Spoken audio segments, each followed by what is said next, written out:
Hi ಸ್ನೇಹಿತರೆ, ಎಲ್ಲರಿಗೂ good evening. Forest watchers ಬಗ್ಗೆ ಭಾಳಷ್ಟು ಜನ ಕೇಳಾಕತ್ತೈತ್ರಿ. ಅರಣ್ಯ ವೀಕ್ಷಕ ಅಂತ ಹೇಳಿಂದ ಟೋಟಲ್ ಆಗಿ 310 ಹುದ್ದೆಗಳನ್ನ ಕರೆದಿದ್ರು. ಎಷ್ಟು ಕರೆದಿದ್ರಪ್ಪ ಅಂತಂದ್ರೆ 310 ಹುದ್ದೆಗಳನ್ನ ಕರೆದಿದ್ರು. ಎಲ್ಲರೂ ಅಪ್ಲಿಕೇಶನನ್ನು ಹಾಕಿದ್ರಿ. ಅದು 10ನೇ ತರಗತಿ ಮೇಲೆ ಅಪ್ಲಿಕೇಶನನ್ನು ಕರೆದಿದ್ರು. ಸೊ ಎಲ್ಲರೂ ಕೂಡ ಭಾಳಷ್ಟು ಜನ ಅಪ್ಲಿಕೇಶನ್ ಕೂಡ ಹಾಕಿದ್ರಿ. ಅದರದ್ದು ಅಪ್ಡೇಟ್ ಏನಾದರೂ ಬಂದಿದೆಯಾ ಸರ್ ಅಂತ ಹೇಳಿಂದ ಭಾಳಷ್ಟು ಜನ ಕಮೆಂಟ್ ಕೂಡ ಆಗ್ತಾ ಇದ್ರಿ. ಪ್ರತಿಯೊಂದು ಯಾವುದೇ ಒಂದು ಇನ್ಫಾರ್ಮೇಷನನ್ನು ನಾನು ನಿಮ್ಗೆ ನೋಟಿಫಿಕೇಶನ್ ಹಾಕಿದರೆ ಸಾಕು, ಫಾರೆಸ್ಟ್ ವಾಚರ್ ಫಿಸಿಕಲ್ ಡೇಟನ್ನು ಯಾವಾಗ ಕರೀತಾರ? ಸೊ ನಿಮ್ಮ ಪ್ರಶ್ನೆ. ಭಾಳಷ್ಟು ಜನ ಫಾರೆಸ್ಟ್ ಆಗ್ಬೇಕಂತ ಹೇಳಿಂದ ಪ್ರಯತ್ನ ಪಡಾಕತ್ತಿದ್ರಿ, ಅಪ್ಲಿಕೇಶನ್ ಕೂಡ ಹಾಕಿದ್ರಿ. ಸೊ ಅದ್ರದ್ದು ಯಾವ ಥರ ಅಪ್ಡೇಟಪ್ಪ ಅಂತಂದ್ರೆ, ನಿಮ್ಗೆ ನೋಟಿಫಿಕೇಶನ್ದಲ್ಲಿ ಯಾವ ಥರ ಕೊಟ್ಟಿದ್ದಾರಪ್ಪ ಅಂತಂದ್ರೆ, ಮೊದಲಿಗೆ SLC base merit, SLC percentage ಮ್ಯಾಗ 1:20 ಅಂತ ಹೇಳಿಕೆಸಿಂದ ನಿಮ್ಗೆ ಸೀಟನ್ನು ತುಂಬ್ಕೋತೀವಿ ಅಂತ ಹೇಳಿಕೆಸಿಂದ ಹೇಳಿದಾರೆ. ಯಾವ ಥರಪ್ಪ ಅಂತಂದ್ರೆ, 10ನೇ ತರಗತಿ ಪರ್ಸೆಂಟೇಜ್ ಮೇಲೆ ನಿಮಗೆ ಒಂದು ಸೀಟಿಗೆ 20 ಜನಗಳನ್ನು ನಾವು ಮೆರಿಟ್ ಲಿಸ್ಟ್ನಲ್ಲಿ ಬಿಡ್ತೀವಿ. ಮತ್ತು ಮೆರಿಟ್ ಲಿಸ್ಟ್ನಲ್ಲಿ ಬಿಟ್ಟಾದ ಮೇಲೆ 20 ಜನಗಳಲ್ಲಿ ನಾವು ಫಿಸಿಕಲನ್ನು ತಗೋತೀವಿ, ಅಂದ್ರೆ ದೈಹಿಕ ಪರೀಕ್ಷೆಗಳನ್ನು ನಾವು ನಡೆಸ್ಕೋತೀವಿ ಅಂತ ಹೇಳಿಕೆಸಿಂದ ಕೊಟ್ಟಿದ್ದಾರೆ. ಸೊ ಅದೇ ಥರ, ಯಾಕಂದ್ರೆ ನಾನು ಇನ್ನೂ ನಿಮಗೆ ಕನ್ಫರ್ಮ್ ಅವ್ರ ನೋಟಿಫಿಕೇಶನ್ ಕೊಟ್ಟ ಪ್ರಕಾರ ಇದೇ ಥರ ಇದೆ. ನೀವು ಎಷ್ಟೋ ಜನ ಪರ್ಸೆಂಟೇಜ್ ಕಡಿಮೆ ಇದ್ದವರು ಕೂಡ 50% ಇದ್ದವರು ಕೂಡ ಅಪ್ಲಿಕೇಶನನ್ನು ಹಾಕಿದ್ರಿ. ಯಾಕಂದ್ರೆ ಆ ಸ್ಟೇಟ್ ಗೌರ್ಮೆಂಟಲ್ಲಿ ಯಾವ ಥರ ಉಲ್ಟಾ ಆಗುತ್ತೆ ಅಂತ ಹೇಳಕ್ಕೆ ಬರಲ್ಲ. ಎಕ್ಸಾಮ್ ನಡೆಸ್ತೀವಿ ಅಂದವ್ರೆ ಎಕ್ಸಾಮ್ ಕೂಡ ನಡೆಸಲ್ಲ ಅಂದವರು ಕೂಡ ಎಕ್ಸಾಮನ್ನು ನಡೆಸ್ತಾರೆ. ಅದಕ್ಕೋಸ್ಕರ ನೀವು ಹಾಕಿದ್ದಕ್ಕೆ ಕರೆಕ್ಟ್ 50% ಇದ್ದವರು ಹಾಕಿದ್ದಾರೆ ಏನು ತಪ್ಪಲ್ಲ.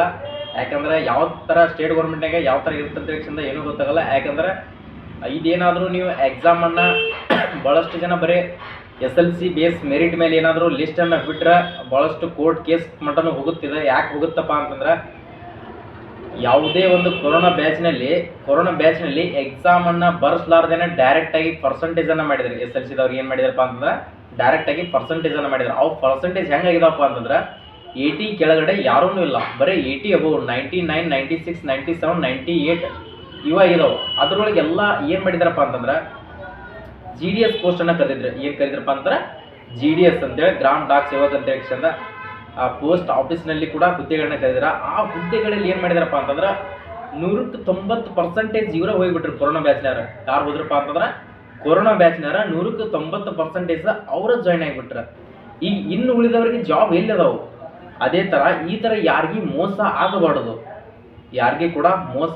ಅಂತ ಹೇಳಿಂದ ನಾನು ಕೂಡ ಹೇಳ್ತಿದ್ದೀನಿ. ಪ್ರತಿಯೊಂದಕ್ಕೂ ಯಾವುದೇ ಒಂದು ಕಾಂಪಿಟೇಟಿವನ್ನು ಯಾವುದೇ ಒಂದು ಜಾಬ್ಗಳನ್ನು ಕರೆದ್ರೆ 100% ಅವರು 35% ಮಾಡಲಿ, 100ಕ್ಕೆ 100 ಮಾಡಲಿ, ಸಂಬಂಧ ಇಲ್ಲ.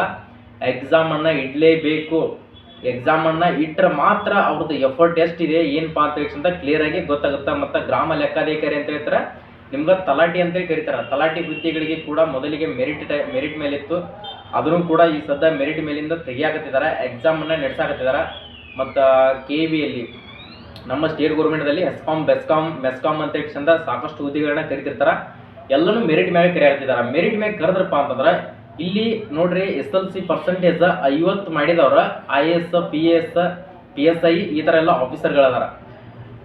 ಪರ್ಸೆಂಟೇಜ್ ಇಂಪಾರ್ಟೆಂಟ್ ಅಲ್ಲ. ಯಾವತ್ತು ಕಾಂಪಿಟೇಟಿವ್ ಎಕ್ಸಾಮಲ್ಲಿ ಯಾವ ಥರ ಕ್ರ್ಯಾಕನ್ನು ಮಾಡ್ತಾರಲ್ಲ ಅದು ಇಂಪಾರ್ಟೆಂಟ್. ಯಾವತ್ತು ಪರ್ಸೆಂಟೇಜ್ ಹೆಂಗಾಗಿರ್ತದಪ್ಪ ಅಂತಂದ್ರೆ, ಡಿಪೆಂಡ್ ಅಪಾನ ಸೂಪರ್ವೈಸರ್ ಮೇಲೆ, ಡಿಪೆಂಡ್ ಅಪಾನ ಕಾಲೇಜ್ ಮೇಲೆ. ಅದ್ರ ಬಗ್ಗೆ ನಾವು ಜಾಸ್ತಿ ಮಾತಾಡುವಂಥ ಅವಶ್ಯಕತೆ ಇಲ್ಲ. ಯಾರು ಸ್ಟಡಿ ಮಾಡಿರ್ತಾರಲ್ಲ ಅವ್ರು 100% ರಿಸಲ್ಟನ್ನು ಮಾಡಿರ್ತಾರೆ. ಯಾಕಂದರೆ SLC ಕೂಡ ಮಾಡಿರ್ತಾರೆ, ಮತ್ತು PUCಯಲ್ಲಿ ಮಾಡಿರ್ತಾರೆ, ಡಿಗ್ರಿಯಲ್ಲಿ ಮಾಡಿರ್ತಾರೆ. ಅವ್ರ ಪರ್ಸೆಂಟೇಜ್ ಅಂಕಿ ಆಲ್ಮೋಸ್ಟ್ ಎಲ್ಲ ಅವ್ರದ್ದು ಇದ್ದೇ ಇರ್ತೈತಿ.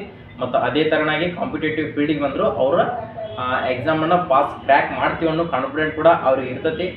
ಸೊ ಈಗ 310 ಹುದ್ದೆಗಳು ವಾಚರ್ ಅರಣ್ಯ ವೀಕ್ಷಕ ಹುದ್ದೆಗಳದ ಮೆರಿಟನ್ನು ಯಾವಾಗ ಬಿಡ್ತಾರೆ ಅಂತ ಹೇಳಿಂದ ಭಾಳಷ್ಟು ಜನದ ಕ್ವಶನ್ಸ್ ಇರ್ತಿದೆ. ಈ ಕ್ವಶನ್ಸನ್ನು ನಿಮ್ಗೆ ಕ್ಲಿಯರ್ ಮಾಡಬೇಕು ನಾನು. ಯಾಕಂದ್ರೆ ಪ್ರತಿಯೊಂದು ವಿಡಿಯೋಗಳಿಗೆ ಕೂಡ ನೀವು ಕಮೆಂಟನ್ನು ಹಾಕಾಕತ್ತಿದ್ರಿ. ಅದಕ್ಕೋಸ್ಕರ ಈ ಮಾಹಿತಿಯನ್ನು ನಿಮ್ಗೆ ತಿಳಿಸ್ಬೇಕಂತೇಳಿ ಬಂದೆ. ಅದರಿಂದ ಇನ್ನೂ ಏನೂ ಅಪ್ಡೇಟ್ ಬಂದಿಲ್ಲ. ಅರಣ್ಯ ವೀಕ್ಷಕರದ ಯಾವುದೇ ಒಂದು ನಿಮ್ಮ ಮೆರಿಟ್ ಲಿಸ್ಟ್ ಬಿಡ್ತೀವಿ ಅಂತ ಹೇಳಿಂದ ಯಾವುದು ಇನ್ನೂಕಾದರೂ ಅದ್ರ ಬಗ್ಗೆ ಇನ್ಫಾರ್ಮೇಷನನ್ನು ಏನೂ ಕೊಟ್ಟಿಲ್ಲ. ಕೊಟ್ಟ ತಕ್ಷಣ ನಿಮ್ಗೆ ಯಾವುದೇ ಒಂದು ಅಪ್ಡೇಟ್ ಬಂತಂದರೂ 100% ನಾನು ನಿಮ್ಮ ಮುಂದೆ ನೀಡ್ತಾ ಇರ್ತೀನಿ. ಮತ್ತು ಫಾರೆಸ್ಟ್ ಗಾರ್ಡ್ ಕೂಡ ಹಾಕಿದ್ರಿ. ಫಾರೆಸ್ಟ್ ಗಾರ್ಡ್ 2nd PUC ಮೇಲೆ ಇತ್ತು.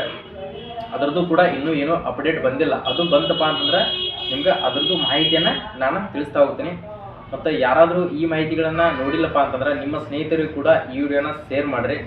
ಸಬ್ಸ್ಕ್ರೈಬ್ ಮಾಡ್ಕೋದನ್ನ ಮರೆಯೋಕೆ ಹೋಗ್ಬೇಡಿ ಸ್ನೇಹಿತರೆ. ಸಬ್ಸ್ಕ್ರೈಬ್ ಮಾಡಿ ಇಟ್ಕೊಂಡು ಬೆಲ್ ಐಕನ್ ಮೇಲೆ ಕ್ಲಿಕ್ ಮಾಡಿ ಆಲ್ ನೋಟಿಫಿಕೇಶನ್ ಅಂತ ಬಿಟ್ಕೊಂಡ್ರೆ ಅಂದ್ರೆ ನಾವು ಯಾವುದೇ ಒಂದು update state government central government ಯಾವುದೇ ಒಂದು ಮಾಹಿತಿ ಬಂತಪ್ಪ ಅಂತಂದ್ರು ನಿಮ್ಗೆ ಅಡ್ಮಿಟ್ ಕಾರ್ಡ್ ಇಂಥದ್ದೆಲ್ಲ ಮೆರಿಟ್ ಲಿಸ್ಟ್, ಫಿಸಿಕಲ್ ಲಿಸ್ಟ್, ಎಕ್ಸಾಮ್ದು, ಮೆಡಿಕಲ್ ಯಾವುದೇ ಒಂದು ಇನ್ಫಾರ್ಮೇಷನ್ ಬೇಕಾಗಿತ್ತಪ್ಪ ಅಂತಂದ್ರೆ ನಮ್ಮ ಯೂಟ್ಯೂಬ್ ಚಾನಲ್ ಜೊತೆ ಸಬ್ಸ್ಕ್ರೈಬ್ ಆಗಿದ್ರಪ್ಪ ಅಂತಂದ್ರೆ ಯಾವುದೇ ಒಂದು ವೆಬ್ಸೈಟ್ನಾಗ ಹೋಗಿ ಚೆಕ್ ಮಾಡುವಂಥ ಅವಶ್ಯಕತೆ ನಿಮ್ಗೆ ಇರೋದಿಲ್ಲ. ಸೊ ಮತ್ತೆ ನಿಮ್ಗೆ ಫಾರೆಸ್ಟ್ ಗಾರ್ಡ್ ತನಕ ನಾನು ಹೇಳಿದೆ, ಅದರದ್ದು ಕೂಡ ಇನ್ನೂ ಏನೋ ಅಪ್ಡೇಟ್ ಬಂದಿಲ್ಲ. ಅದ್ರದ್ದು ಏನಾದರೂ ನಿಮಗೆ ಡೌಟ್ಸ್ ಇತ್ತಪ್ಪ ಅಂತಂದ್ರೆ ಕಮೆಂಟನ್ನು ಹಾಕ್ರಿ, ಅದರದ್ದು ಕೂಡ ಒಂದು ವಿಡಿಯೋನ ಮಾಡಿ ನಿಮ್ಗೆ ತಿಳಿಸ್ತೀನಿ. ಮತ್ತೆ ಮುಂದಿನ ವಿಡಿಯೋದಲ್ಲಿ ಬರೋಣ ಸ್ನೇಹಿತರೆ. ಜೈ ಹಿಂದ್, ಜೈ ಕರ್ನಾಟಕ.